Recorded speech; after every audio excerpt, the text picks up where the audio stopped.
Os voy a invitar antes de empezar a que nos acerquemos a la segunda carta a los Corintios, el capítulo 7, y vamos a leer los versículos del 8 al 10. Así que te doy un momentito para que lo busques. Aquí ya casi nadie tiene Biblia en papel, la mayoría de todos tenemos tecnología en nuestras manos. Así que nada, te doy unos segunditos y voy a leer la versión de la Biblia de las Américas. Y dice Pablo así, versículo 8, porque si bien os causé tristeza con mi carta, no me pesa aun cuando me pesó, pues veo que esa carta os causó tristeza, aunque solo por un poco tiempo. Pero ahora me regocijo de que fuisteis entristecidos, sino de que fuisteis entristecidos para arrepentimiento, porque fuisteis entristecidos conforme a la voluntad de Dios, para que no sufrierais pérdida alguna de parte nuestra. Porque la tristeza, que es conforme a la voluntad de Dios, produce un arrepentimiento que conduce a la salvación sin dejar pesar, pero la tristeza del mundo produce muerte. Todos los que estamos aquí, en algún momento fuimos jóvenes, ¿verdad? Yo creo que sí, ¿no? Algunos son jóvenes ahora, en este momento, y hay otros que ahora mismo solo saben dar grititos y chupar de un biberón, que serán jóvenes en un futuro.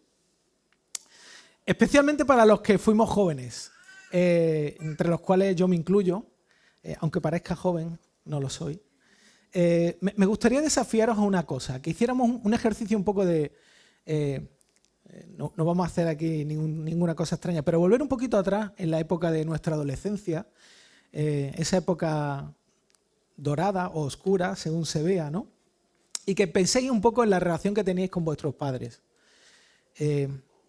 Seguramente que podéis recordar uno o varios o muchos momentos complicados con vuestros padres, ¿no? Seguramente. Yo quería poner una foto de Ismael, mía y de Ismael hablando, pero por mucho que lo intenté, la IA no quiso hacerla. Así que le tuve que pedir que pusiera a cualquier otra persona.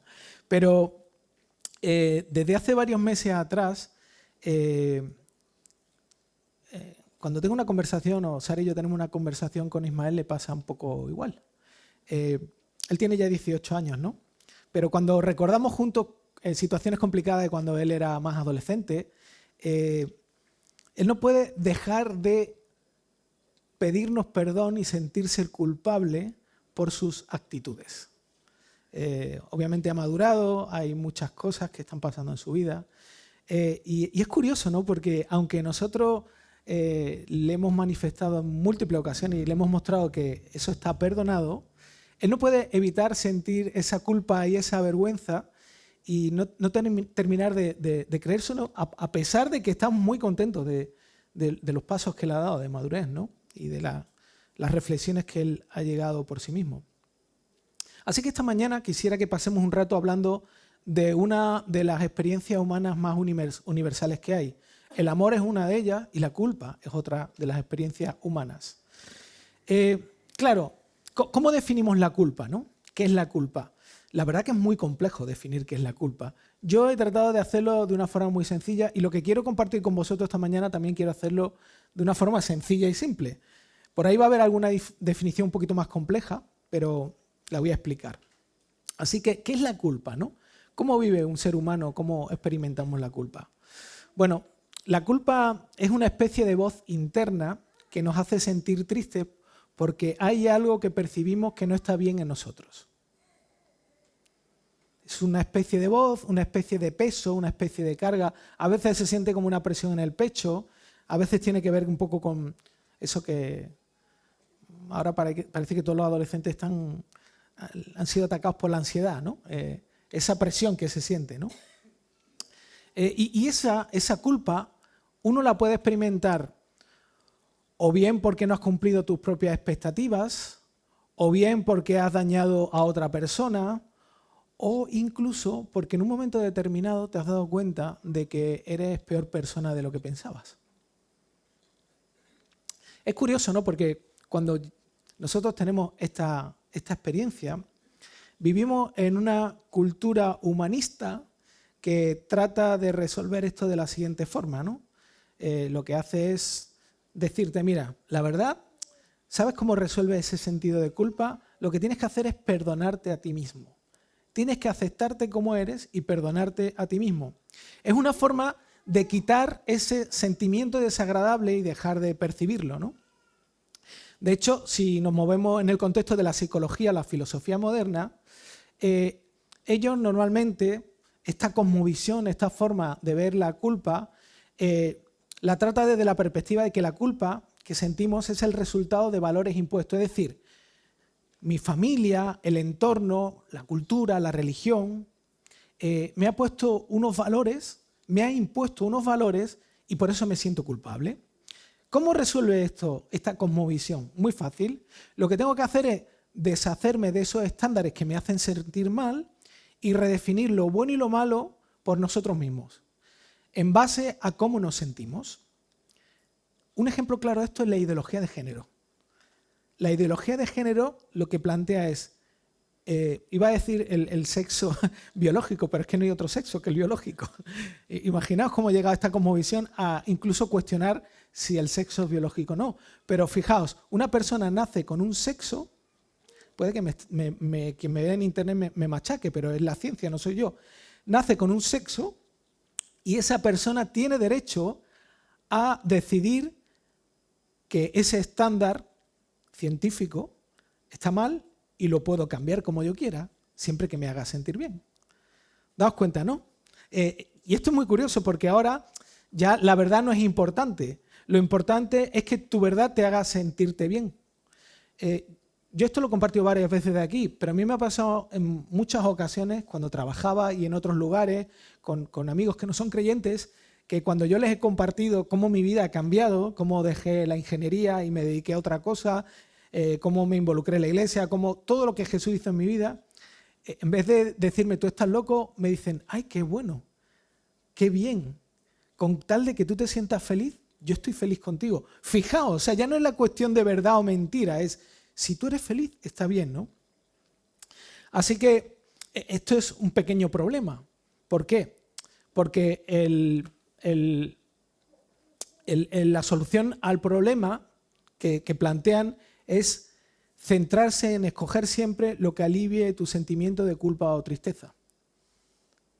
Si yo estoy percibiendo algún tipo de culpabilidad o me estoy percibiendo mal, lo que tengo que hacer es escoger la opción que me aleje de eso. Es como, hay un libro muy, muy conocido que era, bueno, no voy a decir el autor, ¿no? Pero se llama Personas tóxicas, ¿no? Y un poco eso es, yo tengo que alejarme de las personas tóxicas, ¿no? Me hacen sentir mal, me tengo que alejar de ese tipo de personas. Bueno, y cuando Jesús dice que debemos amar al enemigo, eso es una cosmovisión totalmente contraria al cristianismo, ¿no? O al evangelio, ¿no? Pero como decía, esto tiene una problemática muy grande, porque asume que el perdón lo puedes obtener tú mismo, lo puedes lograr tú mismo, ¿no? Claro, el verdadero perdón no es algo que yo puedo darme a mí mismo. El verdadero perdón es algo que debe ser otorgado de forma gratuita por la parte ofendida. Es algo que tiene que venir desde fuera. Para yo no sentir esa culpa o sentirme perdonado, eso tiene que venir desde fuera, ¿no? Así que esta solución superficial no funciona, porque en esencia es como si pusiéramos una herida abierta, le pusiéramos una tirita encima. Vale, no se ve la herida, pero la herida sigue abierta. No sirve. No ha habido un intercambio real y una solución por parte de la persona que hemos herido o a quien le hemos hecho algo, ¿no? Y por causa de eso nos sentimos vacíos. ¿Sabéis cómo se trata de tapar la culpa? Muy fácil. Intentamos probar nuestro valor buscando ser reconocidos y destacados para silenciar esas voces internas que nos descalifiquen y nos hacen sentir mal.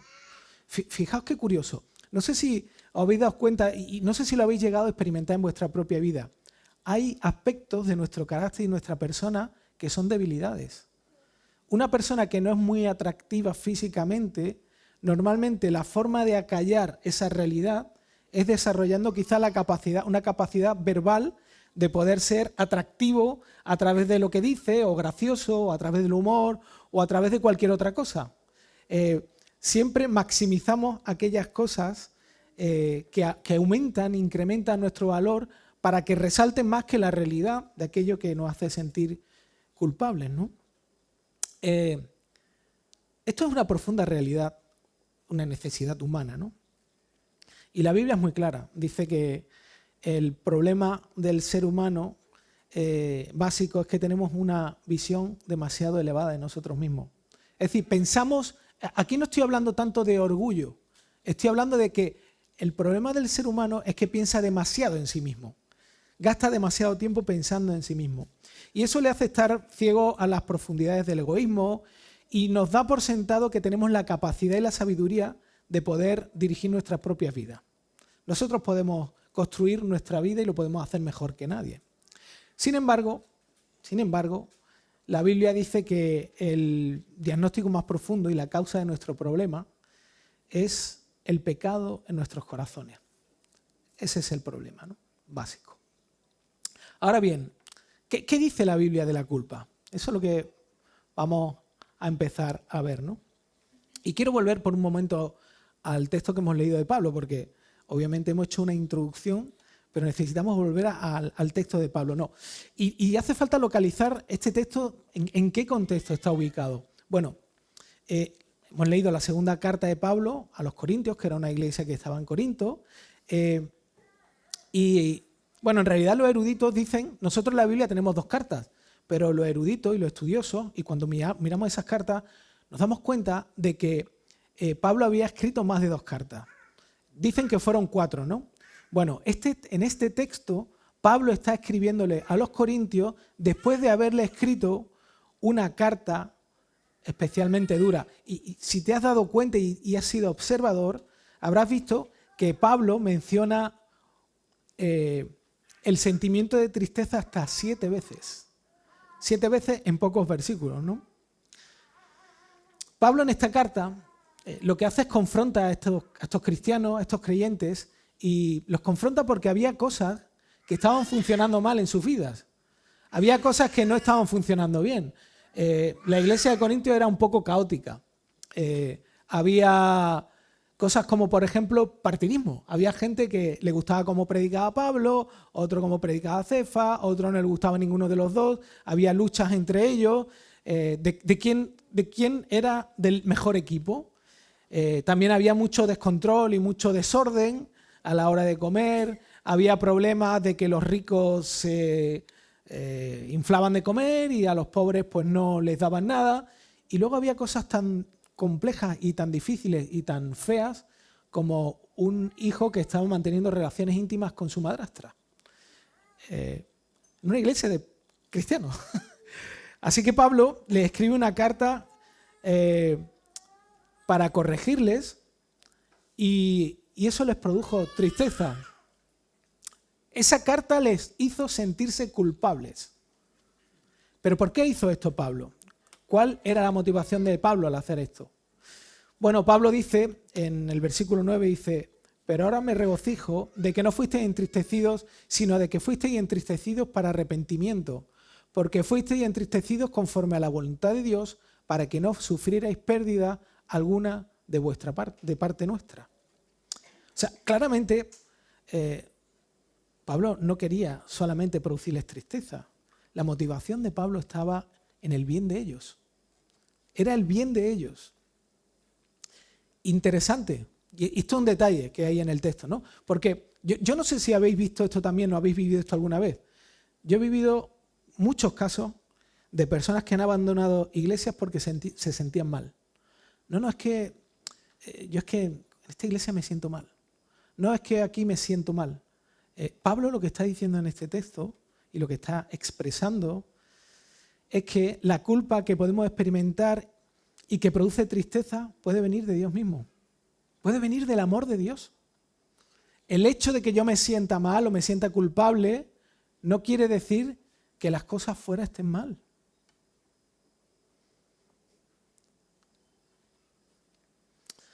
Así que para entender el concepto de culpa, primero me gustaría recordar qué es el pecado. Aquí todos conocemos esa palabra, pecado, ¿no? Pecado. Siempre la atribuimos a algo a las cosas que están mal, ¿no? ahora te voy a pedir que ajustes tus neuronas, porque voy a dar una definición un poco... He intentado reducirla, pero no quería quitar algunos matices de ella. Así que voy a dar una definición que es un poquito larga, pero he incluido cosas que son muy importantes y son muy relevantes, ¿no? Y te aconsejo que o la anotes o le hagas una foto para que vuelvas a ella todas las veces que puedas. Ahí va, ¿eh? Ahí va la definición.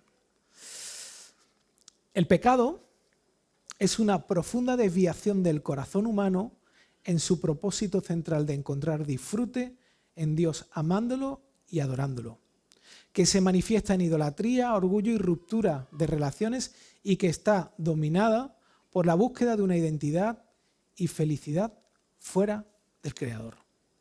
Fijaos, el pecado no es solamente algo que hago mal. El pecado es una condición. El pecado es un estado de tu corazón y de mi corazón. Es una inclinación natural que nos lleva a separarnos del objetivo para el que fuimos creados. Fuimos creados para encontrar disfrute en Dios, para encontrar deleite y para disfrutar adorando a Dios. El pecado nos aleja y nos impulsa fuera de eso. ¿Y cómo se manifiesta esto? Se manifiesta en idolatría, que ahora veremos qué es idolatría, en orgullo, en ruptura de relaciones con Dios y con otros, y que está dominado, es decir, está dirigido, es como la brújula de esta condición interna, donde constantemente nuestro corazón, en su estado natural, busca su identidad y su felicidad fuera del Creador. Normalmente en las cosas creadas. Es decir, el pecado no es lo que haces, es también lo que te mueve a hacer lo que haces. Y pecamos porque somos pecadores, incluso a pesar de ser cristianos. Ser cristiano, recibir a Jesús, no elimina de tu vida la influencia del pecado. Sí el dominio, sí la condenación, sí la muerte, pero no la influencia, no la quita de tu vida. Así que la culpa es una experiencia humana que no podemos o no debemos ignorar o evitar. No podemos hacer como hace la cultura, decir, bueno, vamos a tapar todo esto y que no se vea, ¿no? De hecho, la culpa forma parte de un código moral que indica que algo está mal. Por eso sentimos la culpabilidad. Tú imagínate que te subes al coche de tu casa, al coche y vas dirección a tu casa o vas de viaje, te subes al coche y de pronto cuando lo arrancas te encuentras con esto. Todos sabéis lo que es esto, ¿verdad? A nadie le gusta que le aparezca esto en el coche, ¿verdad? Tú imagínate que te subes a tu coche, yo sé que los hombres con esto, perdón, no estoy haciendo, pero los hombres con esto somos un poco más cuidadosos.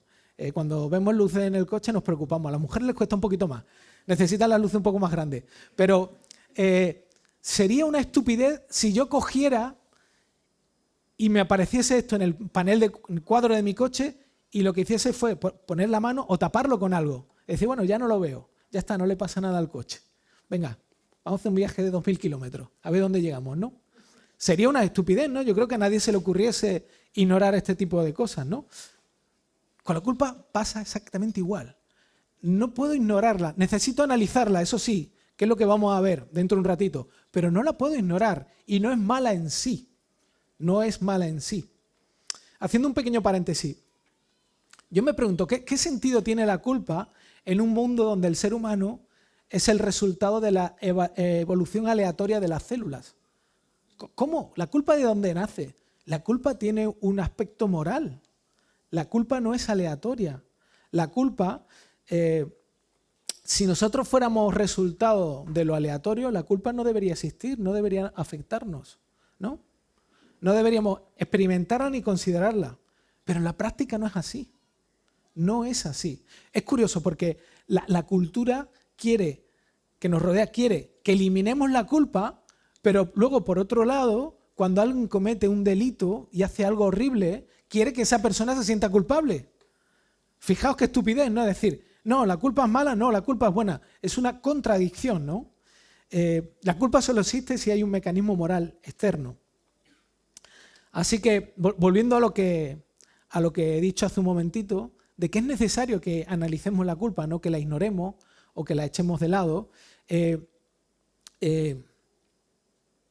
necesitamos ver y distinguir el tipo de culpa que estamos experimentando. Y eso es lo que hace Pablo aquí en este texto.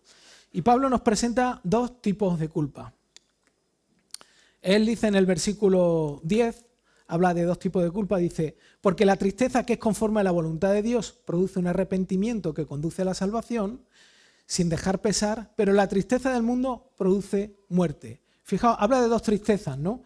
Hemos dicho que la culpabilidad genera tristeza, así que habla de dos aspectos distintos, ¿no? Y es muy importante discriminar este tipo de culpa porque también necesitamos tratarla de formas distintas. Así que quiero empezar con la culpa condenatoria o de muerte y hacer una breve definición de cómo es este tipo de culpa, ¿vale? Este tipo de culpa es egocéntrica y se enfoca en la autocondenación. Está enfocada en mí. Está enfocado en lo que yo he hecho mal. Está enfocado en sentirme condenado por causa de lo que he hecho mal, ¿no? Y si uno rasca un poquito más, podrás darte cuenta de que la autocondenación está enraizada, sus raíces están en la frustración al descubrir que no hemos logrado construir nuestra identidad o nuestro valor. ¿Por qué me autocondeno? Porque no soy la persona que quería ser. Porque no puedo alcanzar. Porque no he hecho todo lo posible. Porque no me he esforzado lo máximo. Porque estoy construyendo una identidad a través de mi esfuerzo y el resultado, ¿sabes cuál es? El resultado es frustración. El resultado es que me siento culpable de no cumplir las expectativas mías o de otros, ya no solo a nivel espiritual, sino en cualquier área de mi vida, ¿no? Quizá no soy la persona tan atractiva que me gustase, no he tenido el éxito que podía tener, los demás no me consideran, no me valoran, no tengo su amistad, qué sé yo, ¿no? Pero también esa culpa egocéntrica puede estar relacionada con cuestiones espirituales cuando nos culpamos después de haber confesado y sido perdonados por Dios. Es decir, yo puedo haber aceptado el Evangelio, puedo haberlo entendido y puedo seguir luchando con el hecho de decir, no puede ser, Dios no puede perdonarme, Dios no puede perdonarme otra vez por lo mismo, ¿no? Este tipo de culpa está muy relacionada con la idolatría. Y de esto hemos hablado mucho aquí, ¿no? La idolatría no tiene que ver tampoco solo con un objeto, tiene que ver con una condición interna, ¿no? La idolatría es la búsqueda de ídolos y el ídolo es cualquier cosa más fundamental que Dios que buscamos para nuestra felicidad, significado o identidad. A ver, un ídolo en sí se convierte, o sea, una cosa se convierte en ídolo cuando la elevamos a la posición de algo más fundamental en nuestra vida. Cuando es lo que arrastra nuestra vida, lo que nos tira, ¿no? Porque las cosas no tienen por qué ser malas, ¿no? Es decir, yo puedo desear agradar a los demás. Yo puedo querer agradar a los demás. El problema es cuando eso se convierte en el centro de mi vida, cuando todo gira en torno a eso. Yo puedo ser una persona que me gustan las cosas bien hechas. El problema es cuando eso se convierte en lo que, si no lo tengo, no puedo vivir. Vivo con angustia. Puede gustarme la limpieza y el orden. El problema es cuando eso me hace levantarme de madrugada o no me deja descansar o dormir. Es un problema. O me puede gustar la comida, pero si estoy todo el día pensando en comida, es un problema para mí. Se ha elevado a un sitio que no debiera. O el éxito, o la belleza, o el control, o el deporte, o el fútbol, o qué sé yo, o la ropa, cualquier otra cosa. Porque cuando cualquiera de estas cosas que son creadas las utilizamos para construir nuestra identidad, cuando le fallamos a ese ídolo, ocurre una catástrofe. Cuando le fallamos a un ídolo y su aprobación es más importante para nosotros que la de Dios, ese ídolo que prometía amistad eterna y felicidad, nos maldice con un sentimiento de fracaso y culpa que parece irremediable. Me fijo un objetivo, trato de alcanzarlo y cuando fracaso en ese objetivo me siento una porquería. Me siento decepcionado, me siento vacío, siento que he fracasado. eso que parecía lo mejor de mi vida, que me prometía la amistad eterna, ahora me hace un desgraciado. Un ejemplo claro es la adicción al trabajo, ¿no? O la adicción al físico. Si uno vive para ser exitoso en el trabajo o para ser atractivo, lo que va a pasar es que cuando fracase vas a llegar a un ciclo de culpabilidad porque no has cumplido los estándares que te has fijado, ¿no? Pero también este tipo de culpa, que es una culpa falsa, es una forma de orgullo invertido o falsa humildad. A menudo se piensa o pensamos que las personas que piensan mal de sí mismos son más humildes. Eso es falso. Las personas que constantemente piensan mal de sí mismas están demasiado ocupadas en sí mismas. Es decir, son orgullosas también. Son personas que se autocastigan. Cuando se autocastigan se decepcionan o son incapaces de aceptar el perdón de Dios. Porque siguen mirándose a sí mismos, siguen diciendo, yo no doy la talla, yo no merezco esto, ¿no? Y para Pablo, como dice en el texto, este tipo de culpa conduce a la muerte. Y aquí no está hablando, a ver cómo explicarlo, aquí no está hablando de la muerte física, ¿no?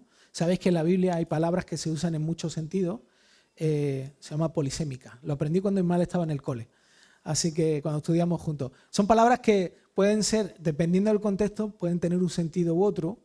Y en este caso, lo que está diciendo Pablo es que la culpa condenatoria te lleva a un estado de insensibilidad y ceguera espiritual hacia el amor y la gracia de Dios en Jesús. Este tipo de culpa lo que hace es, te impide ver el amor y el perdón de Dios y poderlo aceptar. Esa es la muerte en realidad, es una muerte entre comillas espiritual, es una insensibilidad. Ahora bien, Pablo no habla de otro tipo de culpa, la culpa bíblica o de arrepentimiento.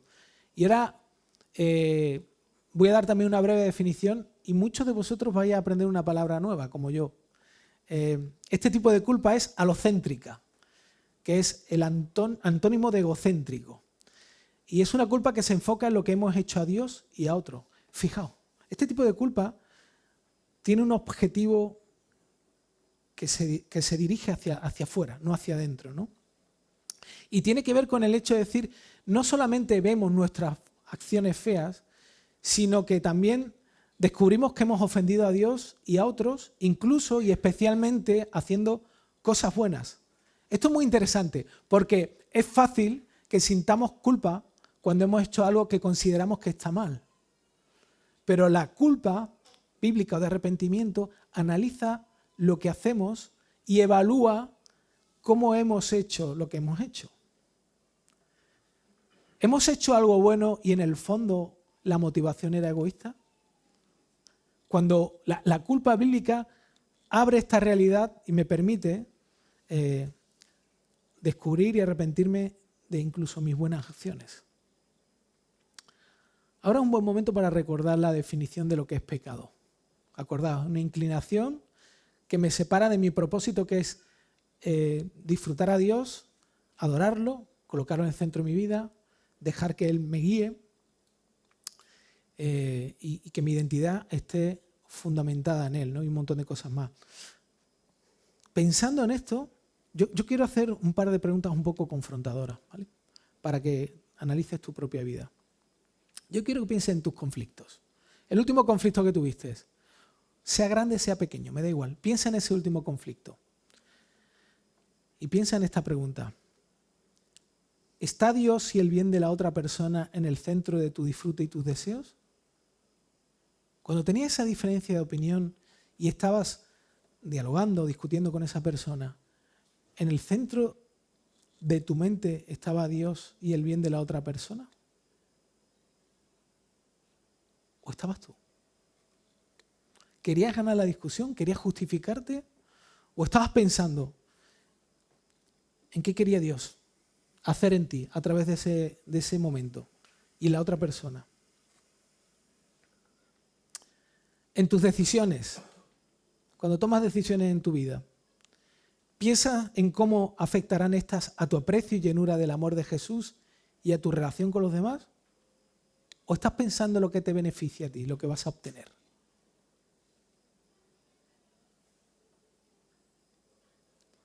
¿No produce un poco de culpa esta pregunta? ¿No nos confrontan con realidades internas que hay en nosotros? Este tipo de culpa no debería desilusionarnos, porque es un mecanismo amoroso y divino diseñado para convencernos y hacernos volver a Dios. Por eso no debemos taparlo, debemos analizarlo, ¿no? Es justamente lo que dice Pablo. Pablo dice que este tipo de tristeza es la que conduce a la salvación. Y igualmente aquí Pablo no está hablando de la salvación tal como la conocemos nosotros, la salvación de la conversión, sino está hablando de un tipo de culpa que nos lleva a volver a conectar con Dios y con su amor transformador. O sea, es volver otra vez al camino y a la experiencia de sentirnos amados y aceptados con Dios y perdonados, ¿no? Volver a abrazar quienes somos en Jesús. Y algo muy interesante, cuando eso ocurre, nos liberamos de nosotros mismos y de la culpa, de nuestra adicción a compararnos, ¿no? A evaluarnos desde nuestra propia perspectiva. Ahora, ¿cómo manejamos estos dos tipos de culpa? ¿Cómo tratamos estos dos tipos de culpa? ¿Cuál es la solución? Vamos a mirar un poquito más rápido cómo el Evangelio resuelve la culpa condenatoria, ¿no? Lo primero que necesito es reaceptar o aceptar por primera vez mi identidad en Jesús, de forma que esos ídolos del corazón sean expulsados. Cuando yo acepto a Jesús, cuando yo detecto y veo la realidad de lo que Él ha hecho por mí a pesar de mí mismo y de su valor, cuando yo me entrego a eso, cuando yo me expongo a eso y cuando Dios obra en mi corazón, entonces los ídolos de mi corazón son expulsados. No hay otra forma de echarlos. No los puedes echar tú a patadas, no te puedes resistir a ellos. Solamente son expulsados por el amor de Cristo en tu corazón.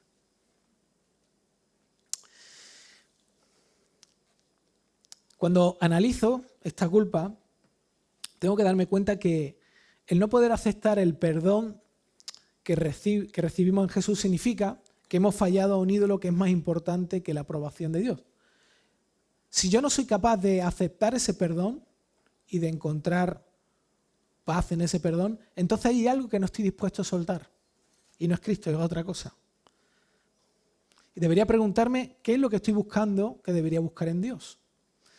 También es una herramienta que me ayuda a saber qué es lo que pasa dentro de mí, ¿no? El Evangelio nos recuerda que nuestra verdadera identidad no se basa en nuestros logros, nuestra apariencia, la aprobación de otros o cualquier otra cosa creada. Cuando Jesús dice que somos hechas nuevas criaturas, se refiere a que justamente ya no nos define nada de lo que hacemos o de lo que somos. Lo define Dios, ¿no? En Cristo somos aceptados y adoptados en la familia de Dios y unidos a Él para siempre, jamás, para la eternidad.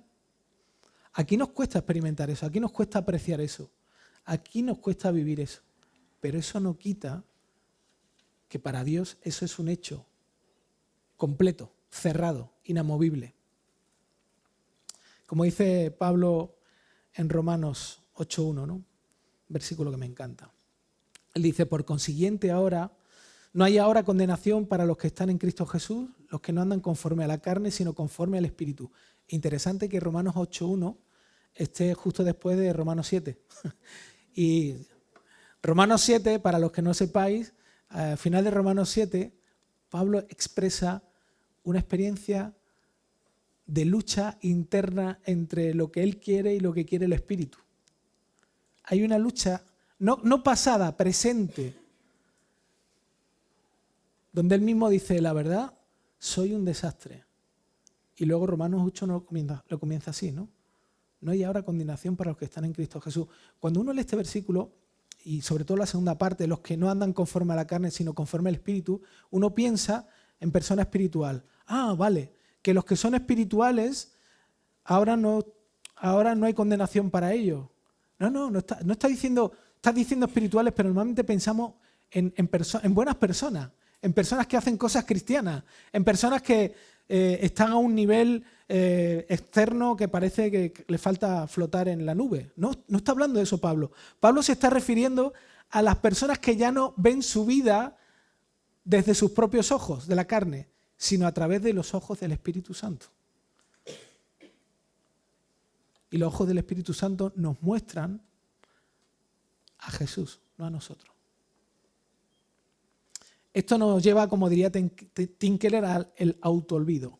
Él ha escrito un libro acerca de cómo el Evangelio nos hace desenfocarnos de nosotros mismos, dejar de pensar tanto en nosotros y mostrarnos cómo es la verdadera humildad, ¿no?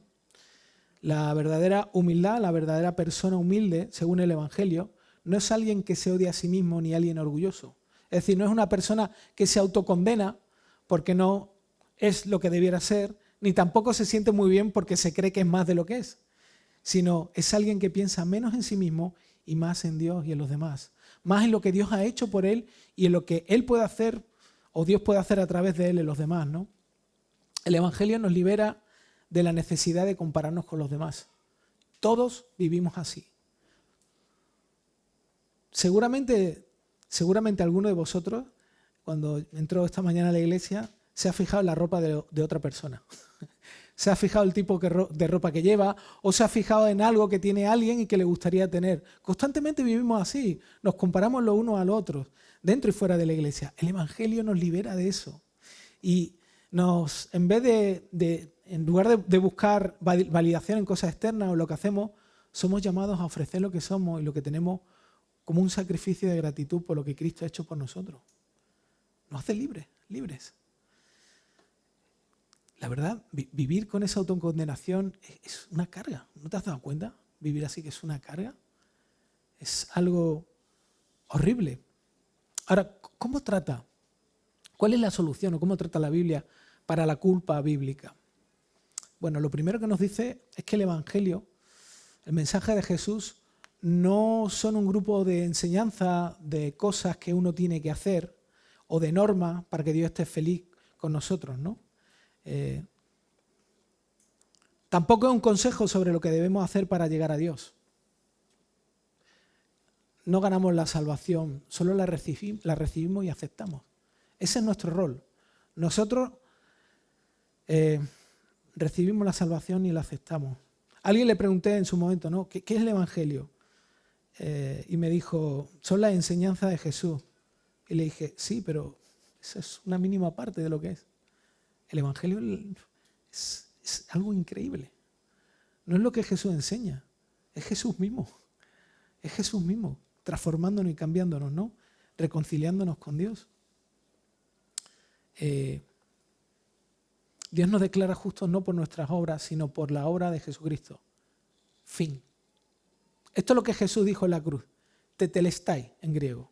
Consumado es. Punto y final. Se acabó. No hay más que hablar. Eso es lo que Jesús hizo en la cruz y lo que nos ofreció. Por eso Juan escribe en su Evangelio, en su carta, la primera carta, Juan dice, si confesamos nuestros pecados, Él es fiel y justo para perdonarnos y limpiarnos de toda maldad. ¿Cuántas veces? Todas las que haga falta. Todas las necesarias. ¿Por qué? Porque Él es fiel y justo. Él no cambia. Él no cambia. Así que este tipo de culpa que lleva al arrepentimiento ya no es egoísta, sino que está centrada en Él. Es como un trampolín que nos dispara a Él. Porque siente tristeza por el pecado mismo y no solo por sus consecuencias. Y una vez que hemos vivido este tipo de perdón, nuestra motivación para vivir ya no es la culpa o el miedo, sino la gratitud. La gratitud. Gratitud profunda por lo que Cristo ha hecho por nosotros. Quiero contar algo que es muy breve, ¿no? No pensaba contarlo, pero ha llegado a mi mente ahora. Yo tengo un tío que ahora mismo está muriendo de un cáncer terminal. Se lo detectaron en diciembre y está agonizando desde prácticamente, yo diría, febrero o así, ¿no?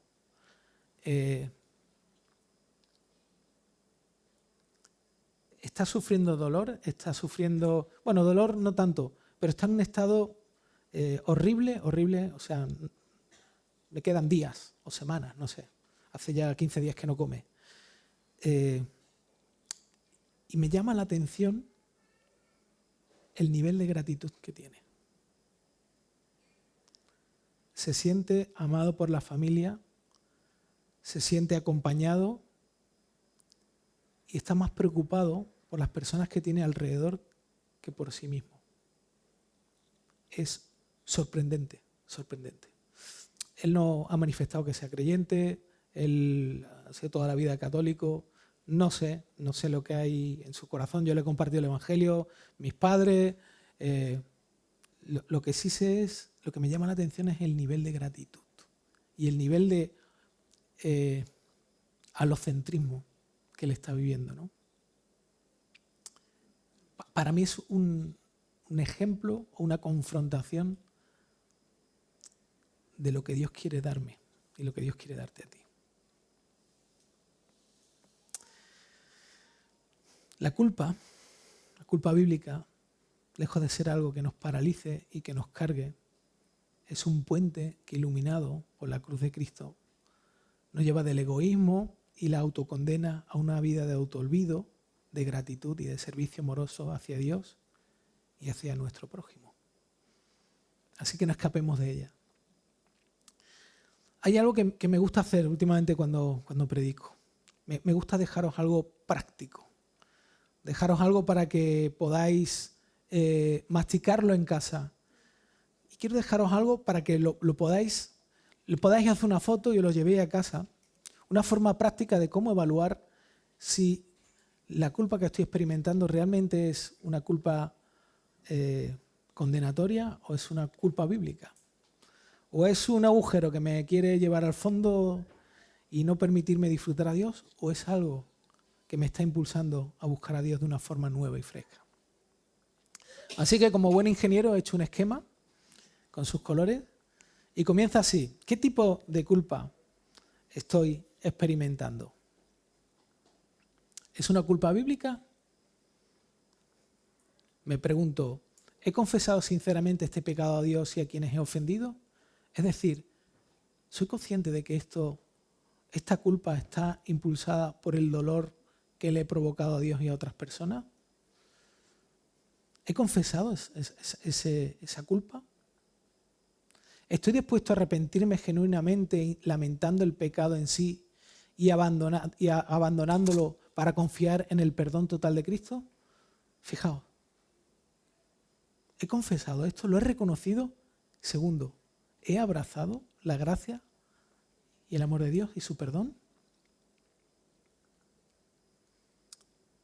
¿Es condenatoria la culpa que estoy experimentando? La primera pregunta es, ¿qué ídolo estoy permitiendo que gobierne mi corazón y me condene? ¿Qué es aquello que es lo más importante ahora en este momento? Me siento mal porque me han descubierto que he hecho algo que está mal. Es más importante para mí lo que los demás piensen, lo que sea. ¿Estoy buscando mi valor en algo o en alguien que no sea Dios? Aparte de Dios, ¿qué hay? Porque puedo estar engañado diciendo, sí, mi motivador principal es Dios, pero hay algo que si me lo quitan se desestabiliza mi vida. Ay, amigo, ahí hay algo que necesitas evaluar, que necesitas juzgar. Y lo último, ¿puedo descansar en la aceptación de Cristo y dejar de compararme con los demás? ¿Realmente puedo concluir de que con Cristo es suficiente? ¿Que lo que me importa es lo que Dios diga de mí? No quiere decir que ignore al resto de personas, pero lo que puedan decir no me duele, no me afecta, no me destruye. La solución siempre está en enamorarnos de Jesús, ¿no? Es volver a verlo atractivo y recordar que Él nos ha invitado a un baile con su Padre, a un baile con Él, a vivir una vida de sumisión, pero no de esclavitud, de libertad sumisa y de gozo, sabiendo que, como comentaba, ¿no?, Rubén, sabiendo que Él es el chofer de nuestra vida, Él es quien conduce nuestra vida. A algunos no nos gusta que conduzcan nuestra vida, nos gusta conducir. Algo que yo experimenté cuando tuve la crisis el año pasado es que no podía conducir. Y a mi mujer, que odia conducir, le tocó conducir. Y llegué a disfrutar que ella condujese. Porque la verdad, si alguien conduce, tú puedes disfrutar de muchas más cosas. Cuando Dios conduce nuestra vida cambia. Es distinta, es diferente. Así que vamos a orar. Señor, gracias por tu verdad. Gracias por ayudarnos a entender que hay un tipo de culpa, un tipo de tristeza, que es una tristeza para vida. Señor, rechazamos todo aquello que aparte de ese tipo de cosas, sentimientos, y que queremos tu sabiduría, queremos vivir en base a tu sabiduría. Sé que esto es ir a contracorriente, que vamos a recibir críticas, que nosotros mismos vamos a tener momentos de duda, Señor, pero yo quiero rechazar eso. Quiero escoger tu sabiduría, escoger tu verdad, escoger tu tristeza que nos lleva a la vida, que nos quita las cáscaras como una cebolla y nos coloca cara a cara contigo, corazón a corazón, Señor. Así que ayúdanos a encontrar y a tener suficiencia y encontrar llenura contigo y ya está. Y ya está. Volver a creer lo que tú ya has dicho, volver a tener fe, volver a reexperimentar el hecho de que no somos nosotros, eres tú, Señor. Ayúdanos a incluir esto en lo cotidiano. A veces tengo la sensación yo mismo de salir de aquí y cuando empiezo a vivir la vida cotidiana es como que, ¿cómo conecto esto con la realidad del día a día? Con mi relación con mi esposa, con mi marido, con mis hijos, con mi trabajo, con lo que sea. Ayúdanos, Señor, ayúdanos a integrarte, ayúdanos a practicar la presencia de tu verdad y de ti mismo en nuestra vida. Te lo pido, Señor, para que tú despiertes nuestros corazones y nos permitas amarte bien y dejarnos ser amados por ti. Gracias, Señor, gracias porque eres tú. No hay nada que nosotros podamos hacer para que tú lleves lo que tú quieres a nuestras vidas. Incluso aun cuando nos resistimos, tú nos seduces nuevamente. Ayúdanos, Señor, a salir llenos de alegría y llenos de deseo por ti y que otros te conozcan. En el nombre de Jesús. Amén.